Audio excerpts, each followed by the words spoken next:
Tubaha mwaramutse namwiriwe bivanye n'umwese aherereye tugira tubereke ibintu bitari bike bitera ubugumba ku mugore canke ku mukobwa. Tugira tubereke ibintu abagore n'abakobwa birengagiza mu nyuma bikazobatera ubugumba. Ni ibintu bitari bike twabateguriye nkuko twama twabigisha inyigisho nk'izi.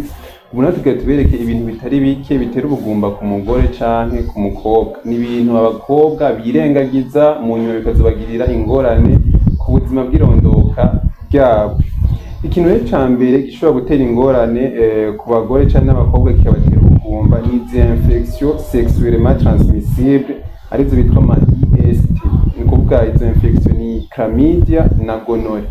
Ni kuvuga izo infection ziragenda mu bihimba vy'irondoka vy'umugore zikazibira inzira zirondoka canke twobwa trompe. Inga trompe n'uturingoti imbuto z'umugabo n'iz'umugore zicamwo. Rero mu gihe umukobwa yarwaye izo infection ntazivuze, izo infection ziragenda zikazibira utwo turingoti, ugaca usanga umugore cyangwa umukobwa yakoze imibonano n'umugabo wiwe, imbuto z'umugabo ntizironka inzira zicamwo bitewe nuko twa turingoti twazibiwe n'izi infection nababwiye, iyi chlamydia na gonorrhea. Ni ukuvuga rero usanga umugore yahora avyara, yaravise umwana umwe babiri, aca aragwara izi infection ntiyazivuje, mu nyuma rero zikaca zimutera iki kibazo c'ubugumba. Bigenze gute? Bigenze nuko bitewe nuko izo infection zazibiye twa turingoti.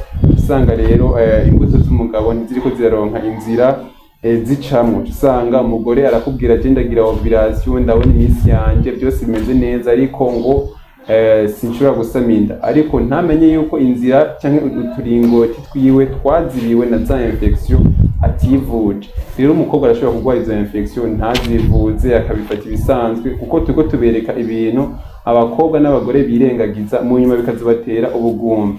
Rero arashobora kurwara izo infection ntazivuze akabifata ibisanzwe, ariko hari n'igihe azigwara ntabimenye kuko hariyo infection zimwe zimwe zidafise ibimenyetso umukobwa ashobora kuzigendana ntabimenye.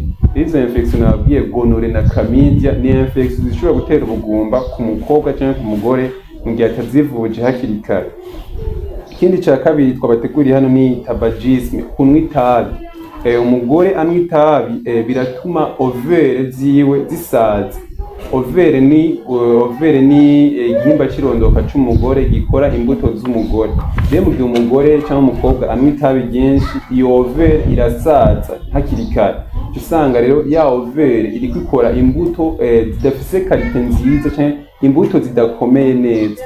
Usanga ya overe yiwe ntiriko irakora imbuto zikwiye canke nta n'imbuto iriko irakora, bivanye nuko umugore ariko anywa itabi ryinshi, izo overe nazo zigaca zisaza, zitangura gukora imbuto zidakomeye, imbuto zidafise kalite nziza.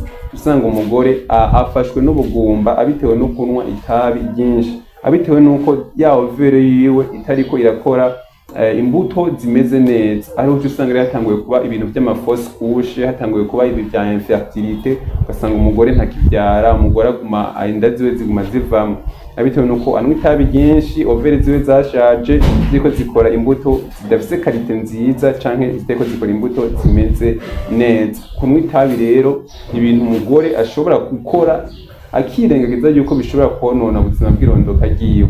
Nukuvuga kunywa itabi uri umugore ufise inda, uri umugore, ivyo si ibintu vyiza umuntu w'umugore canke umukobwa.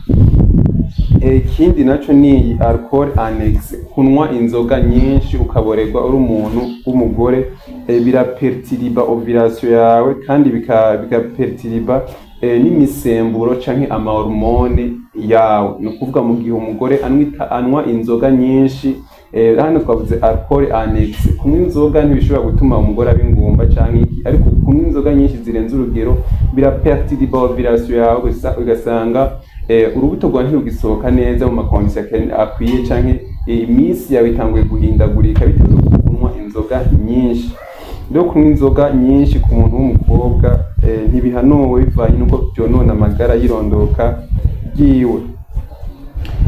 Ikindi tuvuga hano ni des rapports sexuels non protégés avec plusieurs partenaires. Ni ukuvuga gukora imibonano mpuzabitsina idakingiye n'abagabo benshi. Usanga ukora imibonano mpuzabitsina n'abagabo benshi bagiye batandukanye kandi itanakingiye. Usanga hariko harakwanduzanya ama infection, usanga naka mwabikoranye arakwaye naka ntagwaye, ariko usanga wanduye ya ma infection ashobora guca gutera ubugumba. Ni ukuvuga ukora imibonano n'abagabo benshi idakingiye ndetse yabinakingiye, ushobora gusanga habayeho kwanduzanya ama infection, ayo ma infection mu nyuma akazogutera ubugumba. Rero iyo mibonano ntihanuwe. Ikindi tuvuga hano ni le stress chronique. Stress mu Kirundi sinzi twobivuga canke amaganya canke iki. Stress iri chronique rero, stress nico kintu ca mbere condesha. Stress ni ikintu kibi. Stress ni ikintu gituma ukwezi guhindagurika, ukwezi k'umukobwa guhindagurika. Stress ni ikintu gituma umuntu yonda, ico kintu ca mbere gituma umuntu yonda. Rero mu gihe ufite stress biratuma imisemburo yawe yama hormone yama estrogene ya misemburo ituma ifasha mu bimba by'irondoka by'umugore, biratuma iba perturbe, biratuma ukwezi kwawe gutangura kuza kurahindagurika, mbere ugasanga nta ovulation ukigira, ugasanga urubuto rwawe ntirugishoboye gusohoka bivanye nuko wagize ama stress menshi cyangwa ufite stress iri chronique. Stress ni ukuvuga ni ikintu kibi cyane ku magara y'irondoka ry'umugore. Ikindi tuvuga hano ni manque chronique du sommeil, kudasinzira bikwiye. Ni ukuvuga umuntu ategerezwa kuryama hagati y'amasaha 7 gushika ku masaha 8. Rero mu gihe uryama itiro ridakwiye ugasiba ukaryama nk'amasaha 3-4 uri umukobwa waraye kuri telefone canke iki, ivyo navyo bironona ubuzima bw'irondoka ry'umugore. Ikindi ni kuvyibuha gose. Abagore bavyibushe gose usanga bafise ikibazo c'uko bazava bagira ubugumba butewe no kuvyibuha gose. Nico kimwe n'abagore bonze cyangwa abakobwa bonze gose, kandi twavyise maigre extreme. Ni ukuvuga konda gose birenze urugero.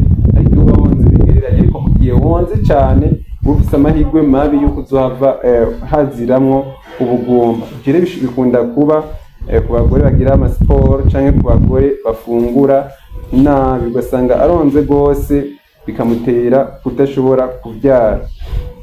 Ikindi navyo tuvuga ni abagore banywa amadroge za cocaine, zi cannabis, izo nazo nyene ziraperturba ovulation n'imisemburo yawe nk'umugore.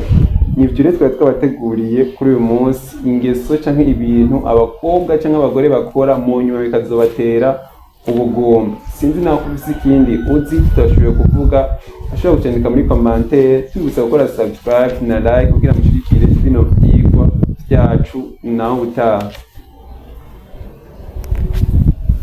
Andari utwenzikiye pe. Ngira